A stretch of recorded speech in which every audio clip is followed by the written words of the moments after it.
Have you ever stopped and really asked yourself if you're truly keeping the Sabbath? I mean, not just attending church or putting away your work, but actually honoring it as a sign between you and God, like Ezekiel 20-20 says, "And hallow my Sabbaths, and they shall be a sign between me and you, that ye may know that I am the Lord your God." That's a bold claim, right? But what does it really mean?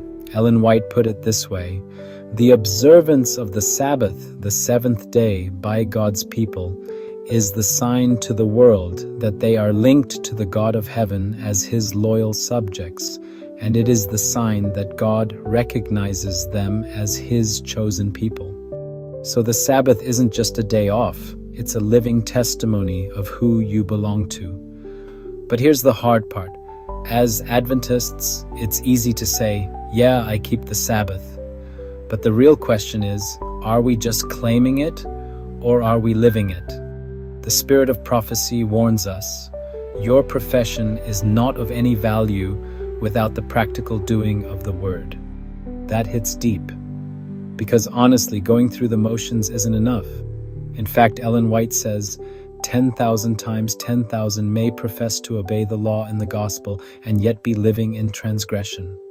Could that be us? Could it be me? James 2:10 says, "For whosoever shall keep the whole law and yet offend in one point, he is guilty of all."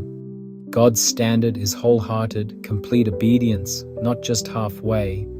If I cut corners, if I let the world's habits blend into my Sabbath experience, am I really making that sign of distinction clear, or am I just blending in? Let's remember King Saul's story. He claimed, "I have performed the commandment of the Lord," but he'd only partially obeyed. God's answer: "For rebellion is as the sin of witchcraft, and stubbornness is as iniquity and idolatry." Ouch, that's serious.